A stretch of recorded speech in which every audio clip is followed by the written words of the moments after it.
Until you go, you'll never know. The space between galaxies, the elliptical orbit of planetary localities, waiting the timeless time until the shared space is tangible and out of place in the mind. Welcome back to the seventh grade mustache. On today's episode, we'll be speaking about long distance relationships. It is one of those things that you only have to experience to understand this topic. If you have no experience with this, well, listen up and learn a few things. Many times you find yourself in and out of different relationships, and some you find worth your while and some are just waste of time. Sometimes you just doing something to get some cut and you don't want it to be a relationship and it turns into a relationship, and that's because, well, you just didn't plan the shit right. A magical thing happens and you find yourself smitten by a person. The problem is that person happens to be separated from you physically a great distance. It could be across a state, across a country, across the world. But you find yourself at a crossroads. Do I invest the time and effort and to try and, work this thing out and wait it out until I can spend some time with this person, or do I just say fuck it and move on? But you find yourself in this situation of a long distance relationship because you deem it worth your time. You realize that, you know what, I want to be with this person. I'm going to put the time in and sacrifice and not fool around, make the best out of it. So you can look at different ways to, how can I say this? You can look at different ways to not go crazy until the next time you see that person. And there's different things you can do to spend that time away from that person. One of which is spending time with your friends and in social gatherings. Because if you spend too much time alone in your long distance relationship, you tend to suffer more. You suffer more because you're in your head too much thinking about the other person. But if you're going to ball games and going bowling with your friends, going hiking, going to the gun range, shooting, having fun, it helps to make the situation bearable. Look, Roscoe, but the shit you talking about is also temptation at the bowling alley. That's the whole biggest thing. See, everybody knows that you're in a long distance relationship. And, a lot of times men or women, when a woman likes you or she wants you, it's not because she is actually attracted to you. She's attracted to what you give to your old lady. She doesn't want you. She wants your happiness. And so you got to be careful, men and women both. They'll sit there and sabotage a relationship just for something minor. Or, I've been in a couple long distance relationships. And one of the funniest things was like your coworkers. Like they'll ask you questions. Like you'll be sitting there and the chick will walk up. So what do you do when you get lonely? Man, I watch TV, motherfucking shit. Well, what do you do? Say what you really mean, bitch. What do I do when I get horny? I call my bitch. We talk on the phone. So what she's really trying to do is fuck with you, because she knows that your lady stays in Texas, Tennessee, Nashville, wherever the fuck she stay at. She knows that shit. So what she's saying is that, okay, I've been wanting you for a couple years now, and when somebody asks if you're lonely, change them first letters to horny. It's not lonely. They're not asking you about lonely. They're asking you about horny. Are you horny? And you got to be like, nah, man, I'm cool. The thing is, for these things to work, you got to be a whole person. And when I say this, people take it the wrong way, but two half-assed people can't make a whole relationship. And nobody wants to explore the fact that I was a whole person when I met my lady. She was a whole person when she met me. Now, we both, we hurt. We got, been bruised up by past relationships, but that's not enough for me to cheat, not enough for me to go after somebody that ain't on her level, at least in my heart anyway. So, yeah, in this day and age, flights are cheap. You got so many different things with social media. You have ways to contact somebody no matter what the situation. I think the biggest issue that nobody wants to talk about is when it comes to Facebook, you have access to all your exes. You can reach any ex from third grade, fourth grade, high school. You can find somebody. So that's what the biggest thing you got to figure out is, do I want to hustle backwards? Like Andre 3000 said, spaceships don't come with rear view mirrors. What he's saying is stop looking back. But a lot of people end up looking back, fucking up what's in front of them or fucking up their future because they're staring in the past. And, that ghost of pussy past ain't always the best way to go. You know what I'm saying? Well, I like to look at the situation from one of spiritual optimism, because a Oh yeah, lot of for sure. people want to rationalize all of the hope and faith out of a situation like that. You know, you hear numbers like 40% of all long distance relationships end up failing in some way. And then you hear things like 70% of these failures happen because of unplanned circumstances that happen to one of the participants in the relationship. So I don't consider the math. I'm not, I'm like Han Solo in a situation like this. Don't tell me the odds. Don't tell me the number. Never Yeah, don't tell tell me me the the number. odds. I don't give a shit about none of that because she is in my orbit because I want her to be, and I'm in hers because she wants me to be.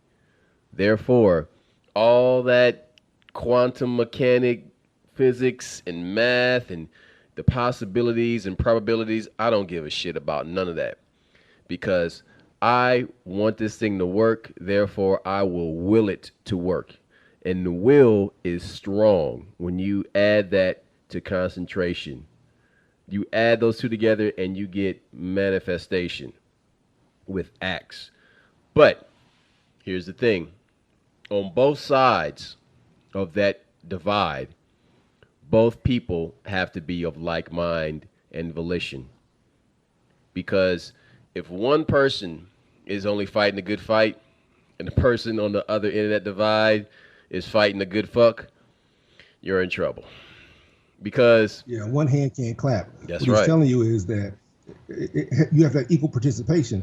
If one person's in love and the other person's in lust, that's going to be a problem because the person who's in lust, once they fuck, their love is going to disappear. The person in love, their fucking is going to make their love probably grow if you're any good at it. You know, ain't nothing worse than driving 1,000 miles finding out the pussy bammer. You know what I'm saying? So hopefully there's something else there to sustain it, and there's another reason to go further and explore your options. I met my old lady online. It was the same situation, and we flirting back and forth, and she's talking shit like, yeah, you want this, you want that. But like, look, it's pussy in Omaha. I got women up here. If whatever reason, I'm digging your vibe, and it's 700 miles away. So when something hits you like that, or somebody takes you like that, especially when you've had bad relationships and you're an experienced lover or whatever, where you're like, okay, I'm not just some catfish motherfucker. I ain't a nigga that wasn't getting pussy before. I'm not a chick that didn't have men, coming after me. So when you meet somebody online and y'all vibing, it's it right away. So is it worth the travel? Is it worth the wait? Is it worth these longing to see somebody or talk to somebody? Yeah, in this day and age, like I said, back then you didn't have all these different communication devices. So, you actually get to know somebody better online. Second, if the shit don't work out, you ain't got to see that motherfucker. Like these people that be meeting at work, falling in love, and then they get divorced at work. Yeah, man, I be hate that. Yeah, I don't want to be at work crying. I done seen it too many times. So sometimes that transportation barrier, that distance barrier is actually what builds the love because you get to actually you get to know that person. There's a saying, absence makes the heart grow fond. And so, in that time of the two of you being separate, that desire grows. And the wonderful benefit of that is fireworks upon seeing that person. Because when you see that person, it is 4th of July, Christmas, New Year's Eve, Halloween, all of them rolled into one. Man, if you are for real about that person, it is magical. Dudes, that means you have worked out, you have fasted sexually, you have cleaned your thoughts out, you have been focusing on this person, saving all your psychosomatic sexual energy so that when you get to that person, that tidal wave is just crashing down on that ass. So you understand? So there is tremendous benefit of waiting to see this person. So when you see him, you're just going to pour it all over him. And it is great. I can tell you from experience. So I want to go back in time and look at the ways long distance lovers communicated before the age of instant gratification, starting with passenger pigeons. Passenger pigeons passenger pigeons were used before letters were written.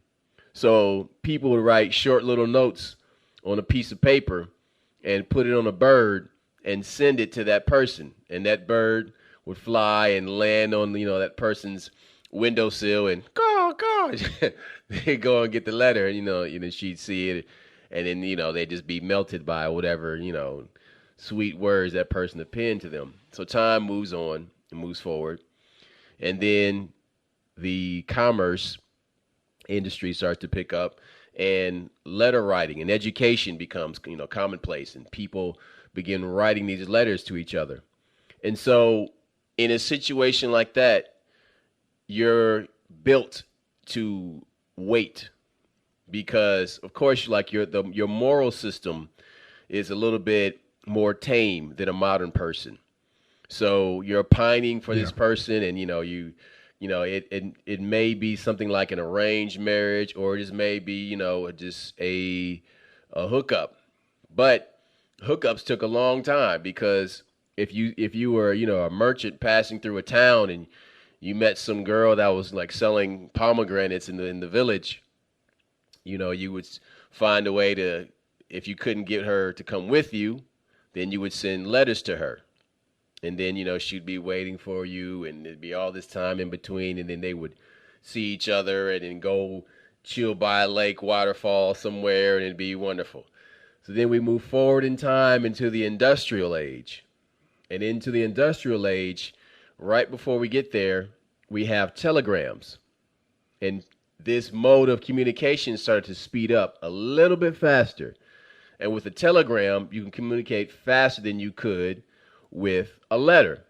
Now, common people could go down to the telegram office and pay for a telegram, so long as they had, the script, or they had the bits to pay for it, right?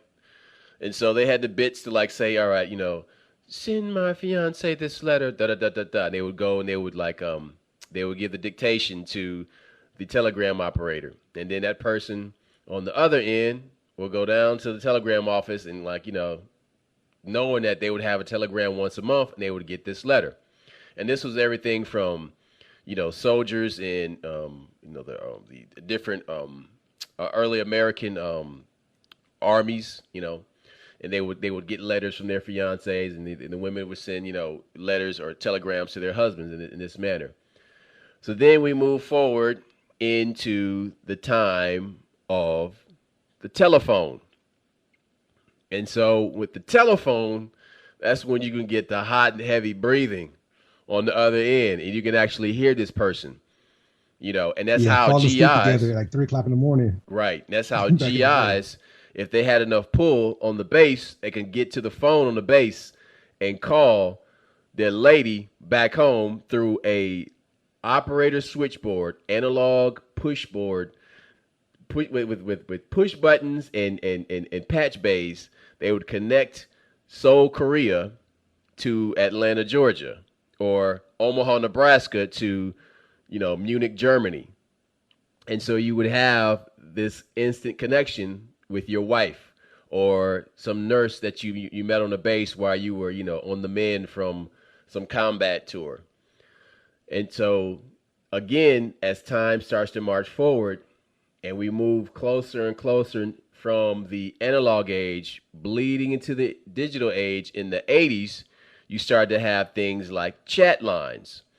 And people would call these numbers, and they were just party lines. Now, these party lines, people would just, it'd be like 7 people on the damn phone talking. Of course, some people would figure out how to hook up and go meet at a spot and, get the bang on. But long distance relationships started to form out of this stuff. And you had pen pals, and let me forget about that. How some kid in Cleveland, Ohio could talk to some chick in, Kinshasa, Zaire, or Shizuoka, Japan, and have her come visit. Now, of course, it's under the guise of, this is an exchange student coming to meet me, but by this time, your 14-year-old ass has got her picture in the mail, and you probably done jacked off a bunch of times to it. And so she's coming, and you're going to figure out how to get that sweet kiss, and maybe, get them fingers dirty, and, go even a little further. But Stinky piggy. Stinky piggy. that's right. That's right.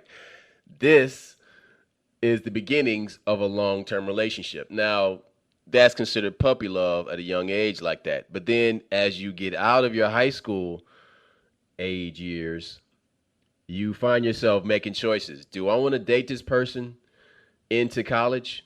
Am I going to follow her like from high school into college? Because that happens. You have high school sweethearts who either continue a relationship or reconnect like once they get in college. Or maybe it was a girl that was going to your school and you couldn't hit it while you was at school, but then y'all wind up at the same, she winds up at a university and for some reason you can't stay and you trying to hang on to it. These are just all different scenarios that have happened in reality to either myself or other people you know.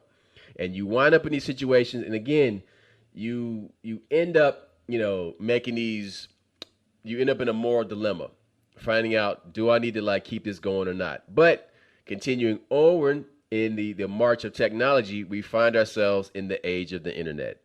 And you have emails and text messages. Now, before the text messages came along, you had emails.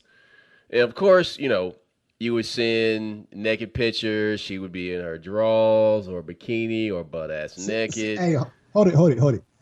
I knew you was going there. Yes. See, here we are. Which I don't know. Like back in the day, like if you took dirty pictures, you had to go to Fox Photo and get those developed.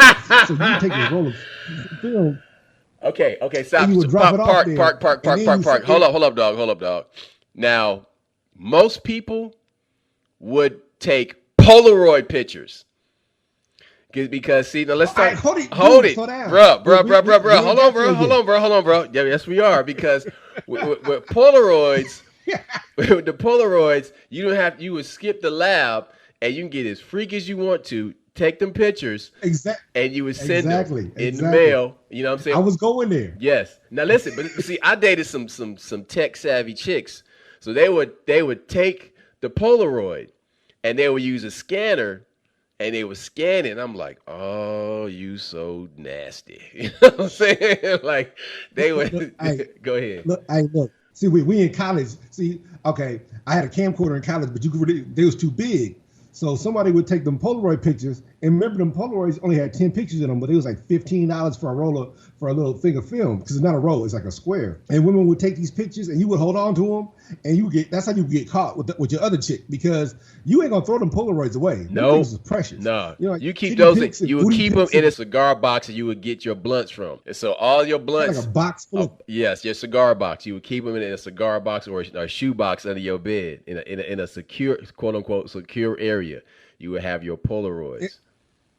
See, the whole point we're trying to make is that technology has made love harder and easier, but the idea that people weren't sending dirty pictures, you got cave paintings of titties and shit on walls in the middle of France from 50,000 years ago. Yeah. Motherfuckers have always talked about sex. You see these reels, and porn has been around for years, and we're not talking about the industry. We're talking about people have liked each other and played with titties. And I'm a second base fan. If y'all want to put it out there, my nigga. So when, like I said, as this technology grew and people were doing things they had no business doing and sending pictures, if you're in a long distance relationship nowadays, this is a norm. Sending dick pics and shit like that. This is a norm. But back then, it was much more. You had to be patient. And you had to be very creative too. Yes. You didn't have instant gratification like you do now. Okay. Like back then, if you could regret it, but now your regret is like, oh shit, I shouldn't have sent that. Listen, so one thing I want to talk about now is ways to maintain a long distance relationship. One of the most important ways is to send gifts. You have to send gifts. And send something of your own to them. Send guys. It's not always money though. No. Guys, send a shirt that you have worked out in. Not a dirty ass smelly shirt, but it's one that has just like a little modicum of sweat on there. Essence. Because what you'll find is you'll have a girl who's walking around in nothing but your shirt on when she's talking to you on the phone or when she's around the house, is walking around messing around, she got your shirt on and she'll take a picture wearing your shirt. These things make a difference. So if she goes to sleep in your shirt with your smell on it, with your pheromones on it, it's going to make an impact. These little things, these keepsakes, go a long way to maintaining that garden. Another thing is, always on the birthdays, don't forget the birthdays. Make sure you are like reaching out and sending things, sending flowers, sending, edible arrangements on the birthdays. One thing that myself I did a lot of is writing poetry. In a situation like that, you want to stir the pot. You want to spice that gumbo the fuck up. So the best way to do that is to write some poetry. Now, if you are shitty at writing poetry, then fucking practice. But listen, hold up. Because that poetry writing, it expands the internal world that exists between you and that person. Because what happens is memories do this, but also creating words of longing, words of infatuation, words of appreciation. When you weave these words around this person, it creates a world, a garden that you and this person inhabit. And this is very important. This is another way to maintain a long distance relationship. And then a very important third way is to get your ass on a plane, a train, or an automobile and get your ass face to face with this person. Do it as often as you can. Go ahead. You were saying some deep shit. You're talking about like 3-month foreplay. I mean, everything you're talking about ain't sexual, but everything you talk about is a crescendo and it's building up. Mm-hmm. So, like, back in the day, we didn't have sexting. But when sexting started, like, you would text like 6 women at once with the same thing. That shit was cool. But now you get this person who you want to have all your affection. Right. So you stay building this rapport, building this relationship. And like I said, like, hey, baby, you sleep, what's up? And you do stuff like this. And even when it comes to the gift thing, like some of the things you do, since you can't have public displays of affection, I still have public displays of affection. Like I remember with my old lady, what I would do is like Papa Murphy's had like a heart-shaped pizza. I would have it delivered to her job in front of everybody. like you just embarrass her. Like, who sent you that pizza? Who sent you them flowers? You knew who the hell it was, you nosy motherfuckers. But the fact is this, I still surprised her and I still like won over everybody by doing little simple shit like that. The cornier, the better. Like not straight up corny, but like, hey, yeah, I got you. Sentimental. You'll be surprised. Sentimental. Yeah, it's straight up sentimental. And just because, like I said, because you're far away, like it is simply like this long distance foreplay. And I'm like, hey, I'm thinking about you. How do you smell? You spray your cologne on a letter, send it to her still, even though you just spoke for 3 or 4 days in a row. Yep. She doesn't know it's her. coming. Mm-hmm. That kind of shit. Yeah. So what we're saying is that romance ain't dead. It's just romantics are. And so when you find somebody who brings those emotions out of you, who brings that behavior out of you, then you can't wait to share it with that person. Now, again, like I said, one hand can't clap. The worst thing about being in love is feeling foolish, my nigga. So you don't want to do this shit. Because see, when you're young, love is just an excuse to do dumb shit. And let me give you an example. Hey man, I co-signed on this car for her and she drove off and she wrecked it. But yeah, man, I was in love. No. Exactly. Draw That's not what it is. It should not be line. That. Stand your ground. It should not be that. Okay, this is where this is okay. I often hear the stand your ground law used in like Florida and places like that. This is where you use. This is the context for the stand your ground law. Okay, this is where you stand your ground. First of all, homie, don't play yourself. Don't do something so illogical that it makes you look buffoonish. What we're talking about are ways of showing your appreciation, but don't do anything that is going to put you at risk, great risk financially and morally. Because you'll find that if you are doing this, what's outside of your nature, There you go. Well, but hold on, but your nature might be a dipshit. So that's why I got to put this disclaimer on there. So you have to be careful to not do nothing too far out of pocket. And then, you're with this person, so you got a good feel on like what their behavior is like, but always read the room and know when not to do too much. Don't be overly thirsty. In this time, there'll be this dance and there'll be this show of appreciation before it becomes affection, before it becomes longing, before it becomes desire. And you have to do this dance. Everybody does it. You have to do this dance, and this is a slow dance. This isn't fast dancing, and you're reading it. You're reading the vibe. You are interlocked psychically with this person. I have had long distance relationships where I could feel her thinking about me. I can only explain it that way. I could feel this person thinking about me, and then boom, I would get a phone call, or I would get an email, or I would get a text message, and it'd be, Polaroids and some titties, or JPEG and some titties, or, the good stuff. So Yes. you got to maintain this, but also protect yourself at the same time. Protect yourself at all times. You got to always do things in the best interest of yourself and in the best interest of the relationship. Um, Really, one of the You biggest know, obstacles to overcome in a long distance relationship is sexual intimacy.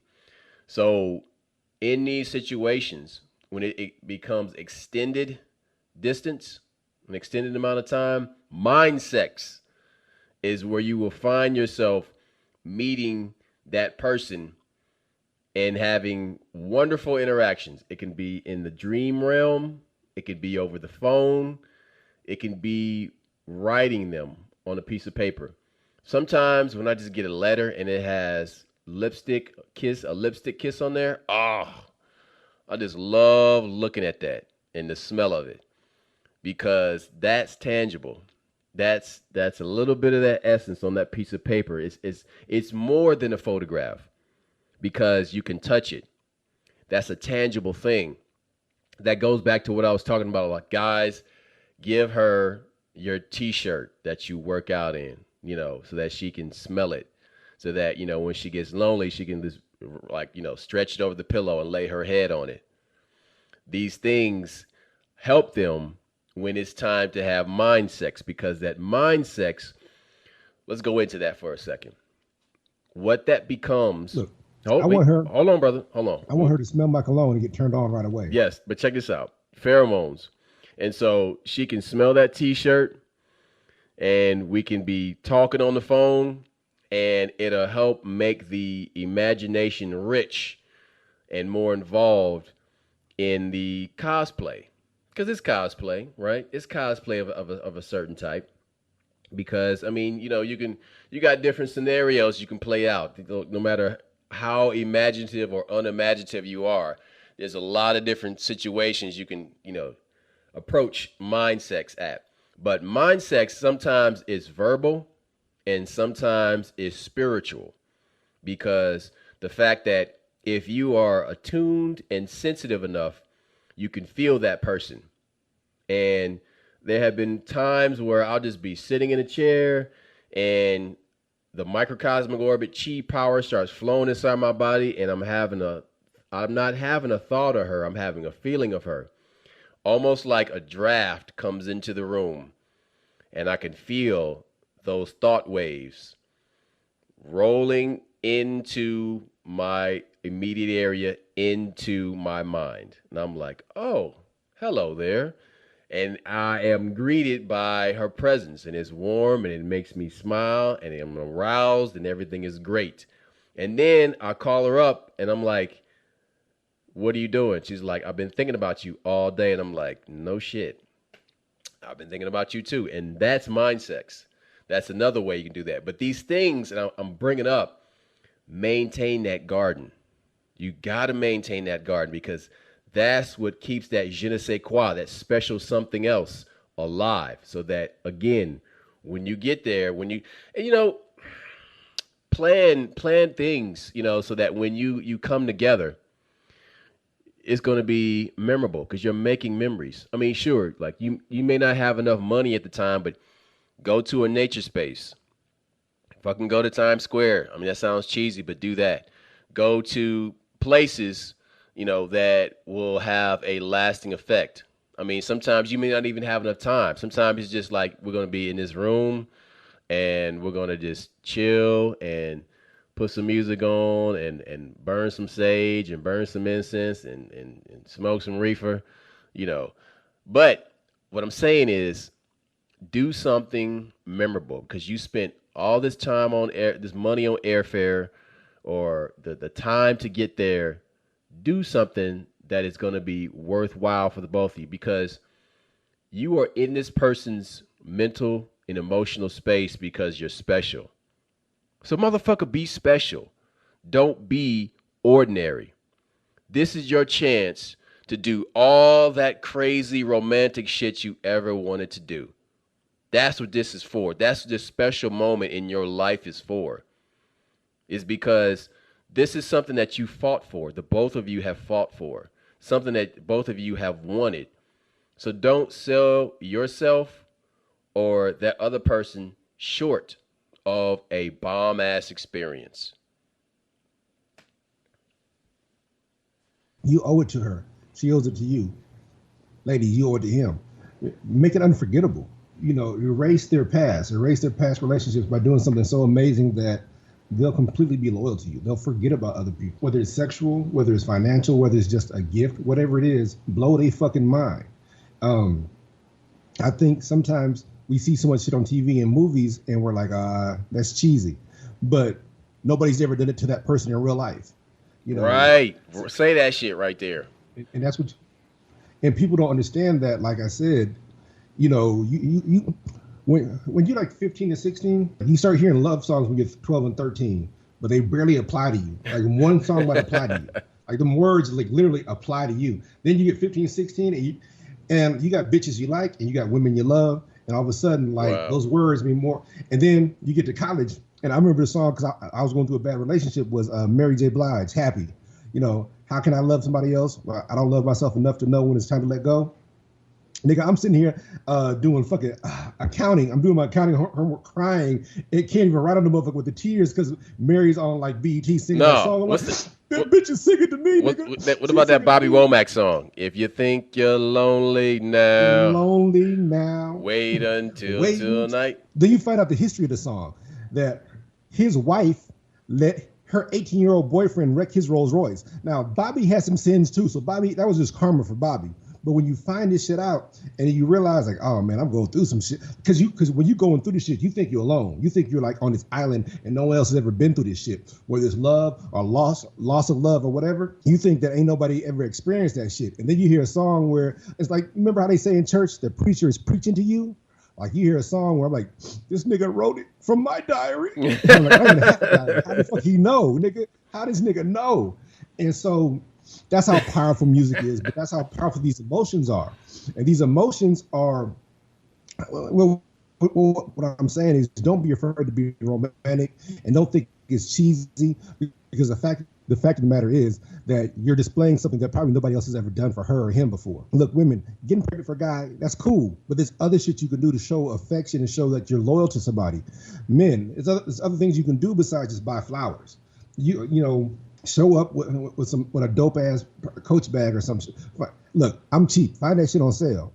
But hit her with something that she wasn't expecting. You ain't got to propose to her. That ain't the only thing to do that's romantic because that's what you see in these movies. But you can do other shit to really win somebody's heart. That's what you do, especially when they're out of town. Because, like I said, sometimes we take people for granted when they live close to us because we can drive to their house real easy or we can see them real quick. But when somebody's out of town, you can do a big production, flowers.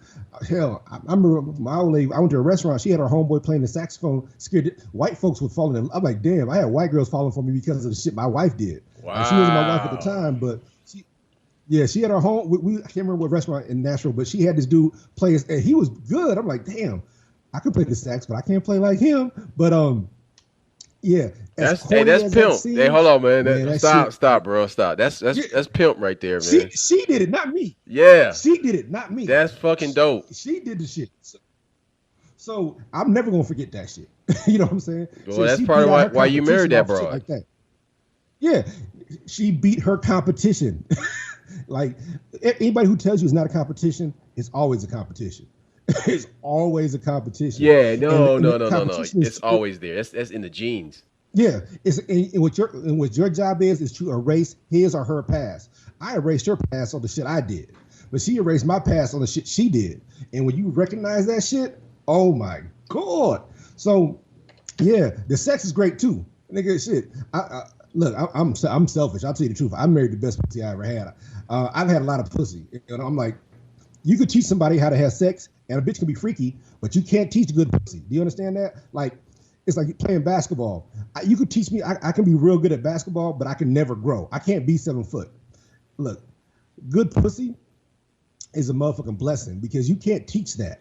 So what people don't understand is that when you find that good combination of everything you need: support, sexual, physical, big titties, big ass, whatever the hell your thing, and you find it all in one person. Fuck it, you need to latch onto that, and hopefully don't mistreat her and don't mistreat him. We don't we take shit for granted because in the society, people are disposable, and you don't need to subscribe to that bullshit. Don't subscribe to that being people being disposable, especially when somebody loves you and they look good because I'm shallow and they look good in this other stuff. So that's the don't let that person be disposable to you. Let them know how Mm. you really feel. And if they don't feel the same way, cool, back the fuck off. Don't be no fool. Don't get abused, but recognize what love is and how that shit really works. So there are different phases to a long distance relationship. We'll begin with the introductory phase, the honeymoon phase. And that is when everything is fresh and brand new. When you're learning everything about this person that you like and things that, You make me feel brand right, new. the things that are drawing you into this person. And at this point, you're not blocking out the things that annoy you. This person has attracted you because there's more that you like about them than what annoys you. So you decided to go ahead and give this long distance thing a go. And you're finding out, all the things you have in common and how cool they are and all these places that they visited and they've shared photos with you because this is a long distance situation. So much of it is stretching out over the course of conversations. And when you start to learn these things, this infatuation is building. So it's still infatuation at this point. And so at this time, you're really meeting the representative, their agent. And so everything is great because everybody is on their best behavior at the beginning unless you're a complete horse's ass. So you're going, go through this introductory phase, the trial, their 30-day trial. And then after this 30 to 90 days, you're in the middle passage. And the middle passage is where I know this person somewhat now. I know them good enough to figure out, do I want to hang around and keep this person a part of my life for a little bit longer? And obviously, at that point, the answer is yes because you're still fucking with them. And so at that point, they start to, send you stuff for your birthday and you send them stuff for the holidays. And in this phase, you're starting to grow. So at this point of a long distance relationship, this is where actually husbands and wives can be because husbands and wives can be married for a year and something happens to separate them and they might be separated for, an extended amount of time. And so this extended amount of time, this husband and wife, they do have some memories built up. And so people should understand that this person actually wants to hear your mundane shit that goes on in your life because it's painting a picture of you when you're not there. And so it may sound boring, like, yeah, today I worked on the car and I cut my hand because the jack fell, and you tell them stuff like that, and it allows them to occupy that space. It's similar to what the Aborigines do when they talk about dream time.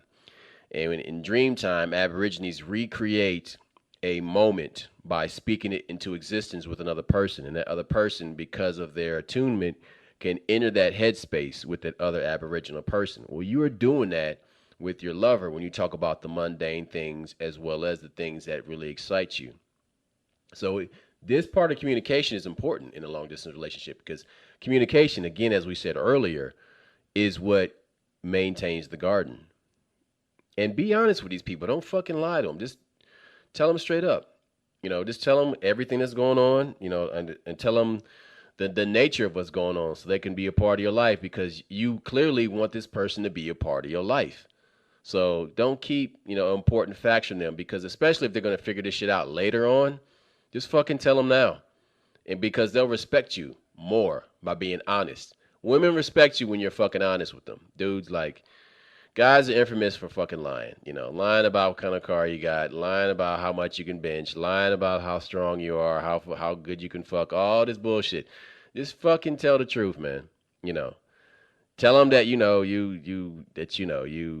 your body is a work in progress, but you tighten it up so that when you see them, you're gonna be a drop dead knockout. Tell the truth. But again, these mundane things, in these mundane facts and anecdotes are gems that might make them smile. See, it's kind of like a child. A child pays attention to everything about you, not the stuff that you think they're paying attention to. So the way you can imitate your parents, you can imitate your parents because you studied them. You study that person and you know how to talk just like your daddy did. That's just plain disgraceful. You understand how the small quirks about that person. Your lover does the same thing. I can't tell you, how many times women have told me, like, you chew, you do this thing with the right side of your face. Shit you don't pay attention to. So, point is, the mundane parts of your life, share that with your person, your significant other, because they want to know about these little goofy, little stupid things that you may think are not important, because really they are important.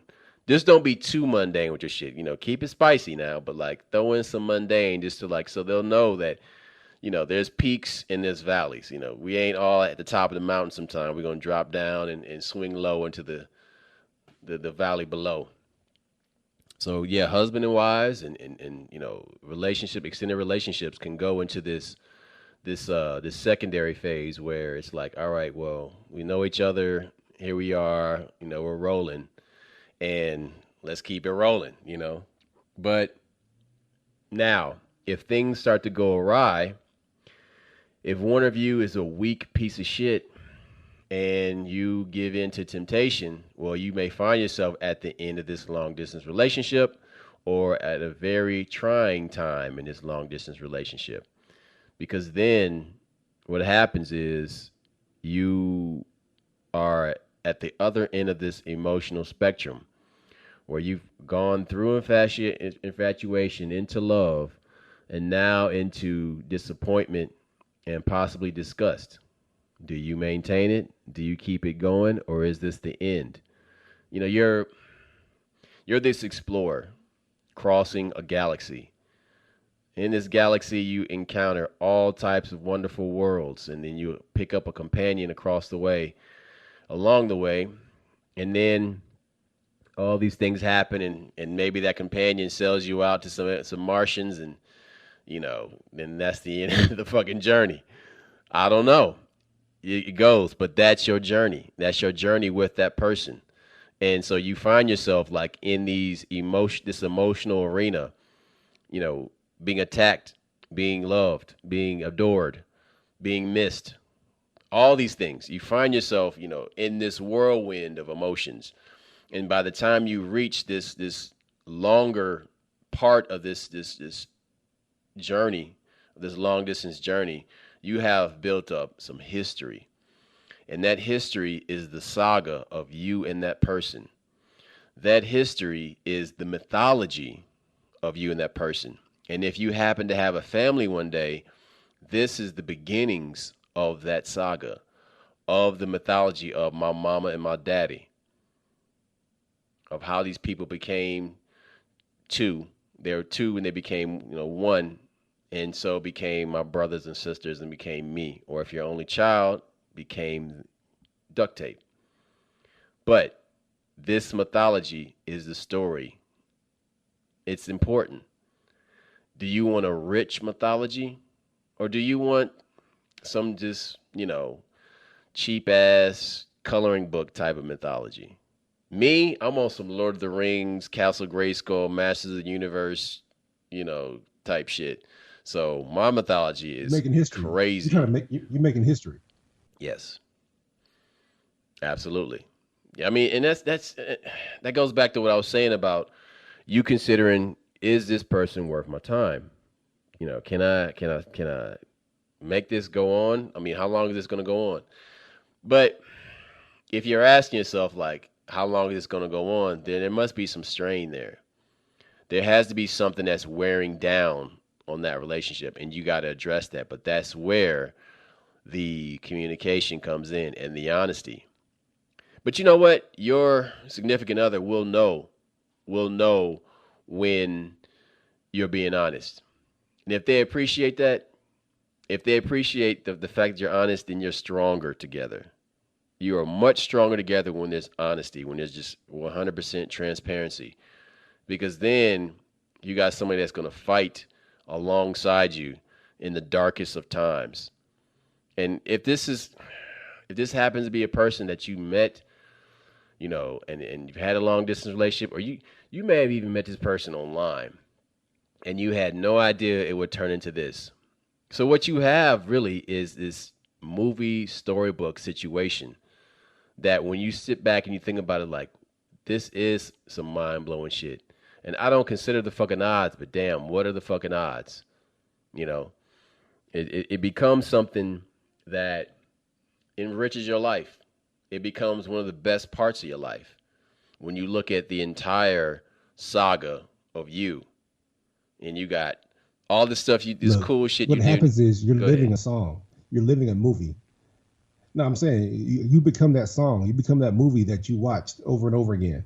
Like I remember being a kid watching Better Off Dead. Remember the language of love, and it's a shame to throw away a perfect good white boy. You become those, and hopefully your movie or your song has a happy ending. I hope it's not a blues song, but I hope it's R&B. I hope it's some. I hope it ain't R. Kelly. But you know what I'm saying? Is that we are so quick to call this stuff corny, or it doesn't apply to us. But when that real love hits, then all that shit that you made fun of, you become. And sometimes when it ends, you be depressed. You're down. You're talking crazy. But if you can make it last and make it last forever and all that bullshit, it's something else, my nigga. It's something else. Well, long distance relationships are most likely to end in the first 3 months, and that's the average couple. And that happens because of mistrust or misdeeds or misinterest or disinterest. And Well, you, hold on. Before you say disinterest, hold on. Sometimes you're having an argument with your current lover that you should have had with your past lover. You dig what I'm saying? oh, Don't whoa, slow that down. don't Slow make down. me don't make me live through an argument you should have had with somebody else, or argument you had with somebody else, and you're continuing it with me. You know, I'm Ooh. going to mess up. I'm human, but don't punch me for somebody else's sins. And some of these arguments you have are past arguments that he or she's getting out. That's what when they say baggage, nigga, that's what they mean is baggage. And those are the conversations Hey, that, but I am like, if not a you're a man sky and you cap recognize, at the airport. I'm not one of those motherfuckers in a golf cart that's gonna carry your fat ass around and from one end of the airport to that ain't me. I'm not here for that. yeah, and you better tip me. but and that's what we're talking about. These long distance relationships, sometimes the reason they're better is because you're still healing from the last one. So this gives you a chance to heal, but also gets a chance for you to give these emotions to somebody hopefully who deserves it better than the last person. That's how I got through my bad shit. My longest relationship saved me from fucking some people up. So but yeah, it's real talk that sometimes these arguments that he or she is having are from the last person. And if you're smart, you recognize it and address it like, hey, I didn't do you like she did. Hey, I didn't do you like he did. You know what I'm saying? I don't look nothing like him. Like, I'll even ask, like, hey, I'll reintroduce myself. Hey, my name is Duct Tape. Why'd you do that? Because you keep mistaking me for somebody else, motherfucker. Shit. I'm the good looking one with the big dick. I ain't that motherfucker. Stop hustling backwards. And that's what I mean by hustling backwards. Stop looking in the past because you're going to fuck around and miss your future. Hmm. So yeah, that's important you brought that up because people worry about cheating and that causes breakups. And that see, I've been in situations like that where you're reliving someone else's past and I'm like, "Hey, you are looking at this through doo-doo colored glasses, not rose colored glasses. Wipe that dookie off them glasses because that shit is keeping us from advancing. It's keeping you from seeing that I am not that guy that did you dirty before. Because you are reacting this way because you're afraid. You are afraid to advance to the next phase of your existence with me. And so, because of that, this defense mechanism that you develop that's worked for these peanut head motherfuckers so far, you trying that with me, and I'm a king. That don't work on kings. So, therefore, I need you to sit down, woosah, Let the church say amen. let the church say Preach. amen. Gather yourself, still your mind, and be mindful and present and understand that we built a good thing. Let's not let the past fuck this up. I mean, look, when people realize that you have a good thing, once they find out, there are people who want to sabotage that shit. There are petty ass people that want to drive a wedge between the two of you. And that's what I meant. They don't want your man or your woman. They want your happiness. When I say that, people don't recognize that somebody wants to recreate what you had with somebody else. Or no, they don't care about that. They just want to stop you from being happy. They're stealing joy. These are some joy stealing motherfuckers. Recognize that it's not These sexual. people are low budget ass archons. That's what the fuck they are. They are low budget ass energy eater vampires because they see your glow. They see what that guy does to that woman. That woman is just walking on a cloud, and people without that, they see that and they're like, damn it, I want that shine. I can't get it, but motherfucker, you're not gonna have it either. I'm gonna steal it from you. I'm gonna put something on you that's gonna just melt your good feelings and replace it with sadness. I mean, you have people that are truly that petty that don't that can't even approach the type of happiness that you feel with your mate. That they're like, damn it, I failed in life so many times. I don't know how to get that. Well, fuck it, you won't have it either. And so, because of that, you find yourself being attacked. Spiritual warfare in relationships is real. I shit you not. Spiritual warfare in relationships is real because darkness will attack. It will try to attack love, but love is greater. Love is the source of all life. It is the power of the Almighty. It is the reason we exist and we still draw air into our lungs because of the love that we are created from. People say, oh, well, human beings just made when a man skeets into a woman. No, no, no, no, no, no, no. The egg nuclei energy, the dark matter that animates the egg, the dark matter that gives power to those strong swimming sperm is love. You need to understand that beyond your textbook understanding, beyond the area that scientists are afraid to approach consciousness and love, beyond the science, beyond the neutrons, protons, and electrons, underneath that is the Om, is the song that plays from the center of everywhere, the song of the Almighty. That is a song of love that we are all part of. That divine radio station is playing in the cells of our body at all times. All times. And so when you get with that person that's on the same wavelength, you are reconnected to this radio station that is playing all your favorite songs at the same time, which is why you feel ecstasy when you're around that person because they're on that same wavelength. And together, y'all make beautiful things. Y'all can make babies. You can make more love. You can make a beautiful garden together.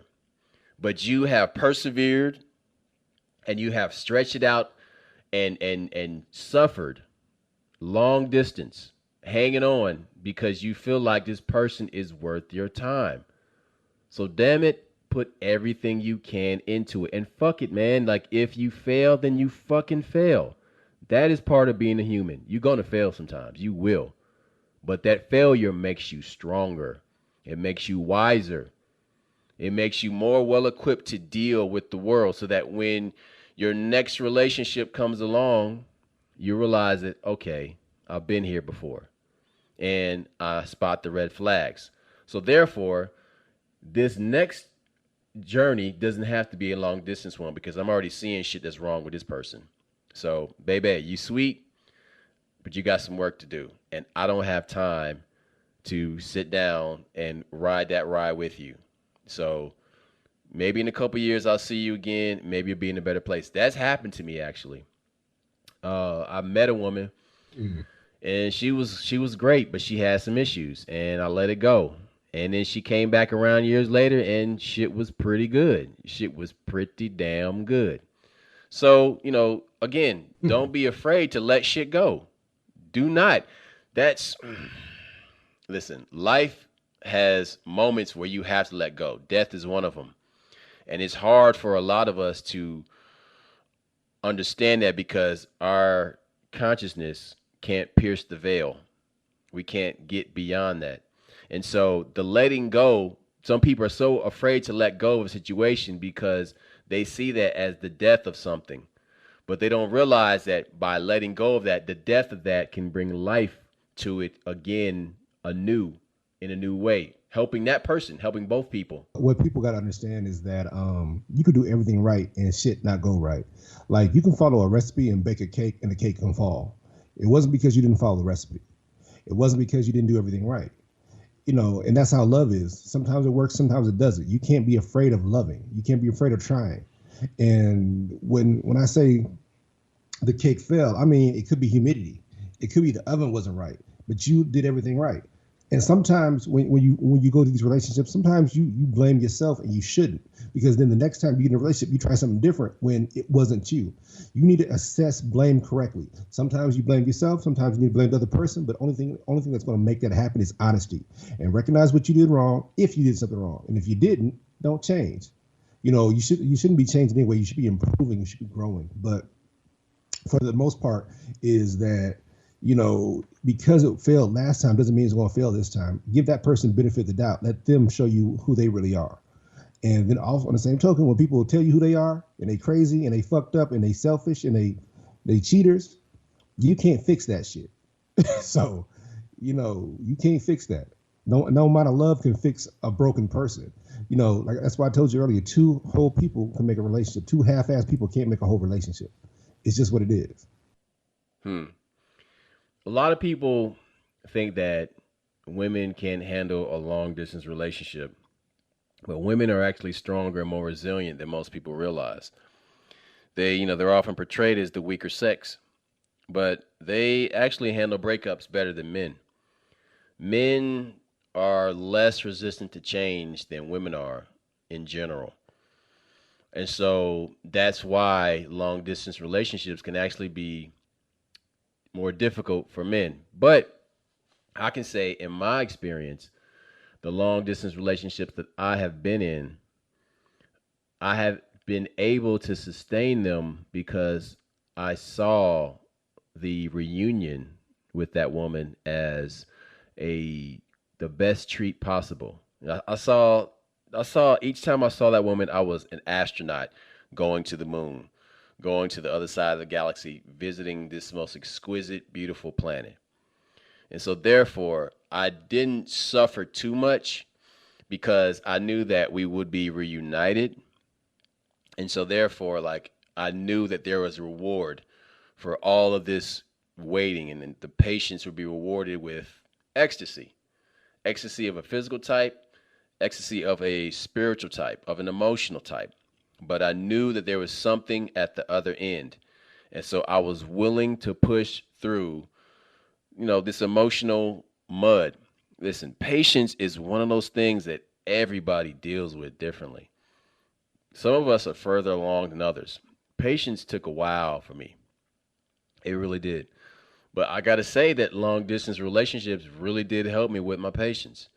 It helped me to just calm down, be cool, relax, trust the evolution, trust the not the system, but trust the growth of it, and allow these changes to come. You know what I mean? Shit, if I got there to New York City and she didn't want to be with me no more, cool. If I got there to Georgia, she didn't want to be with me no more, cool. I began this Zen mentality toward the situation because I said, all right, man, listen, if I get there and she breaks up with me, fuck it. I'm in a different city. I can go out and have a good time. I mean, fuck it. She just dumped me. I can turn a corner and there's some more broads right there. So be brave, young man. Just be brave is what you're saying. It takes bravery to put yourself out there and expose your heart and expose, like, when it comes to, you think of relationship, you think of sex, but when you're your most vulnerable is when you're having sex or you're naked or you have that point or you want to reveal yourself to somebody and they laugh and shit like that. That can break somebody's heart. So recognize that it takes bravery to start over again, to even try this shit. And you just got to be brave. And if you lose, fuck it, 2 tears in a bucket, go watch TV. But if you win, make history, my nigga, for real. Yeah. Listen, take the leap. A lot of people out there are scared to live. And being in a long distance relationship, that's living. Straight up, that is living because you are going through the full range of emotions. You are experiencing just about everything a human can when you're in a relationship. So go for it and skydive off of that ledge. Take a chance. If you don't get out of your mental hometown, man, you will never see shit in life. You won't. Mental hometown. That's deep. Complacency. You got a lot of towny motherfuckers. They're dealing with toxic procrastination. And that applies to relationships too. So take that chance. But also, hey, hold it. Before you go any further, sometimes you pick the same type of person because you're comfortable with that person, even though they're toxic people. And you know good and damn well you deserve a better person, but you don't think that you're ready for that person. So you keep fucking with these strippers. Or the women, you keep fucking with these personal trainer ass niggas that they fucking everybody. So you have a type of person, but even though you know you deserve better, you don't think you're ready for it, or you don't think you deserve better. Recognize that the reason these relationships don't work, and it ain't always because of you. Listen, okay, that whole stripper thing, that's just a regular woman that just takes her clothes off for money. So just find you a woman that has a nice body, and she'll just take her clothes off for you. And in that way, you've narrowed down the issues that you're dealing with to just a regular ass person who's dealing with a handful of issues as opposed to a whole lot of fucking issues. But I say all that to say long distance relationships can really, really help you to grow as a human being for both people because it enriches your life. It gives your life texture and flavor. But these things have to be maintained. And don't take that person's time for granted. To close it out, I'm going to say that long distance relationships, figure out if it's worth it or not. Is that person worth your time or do you live too far? That's all I got for today. We out. Peace.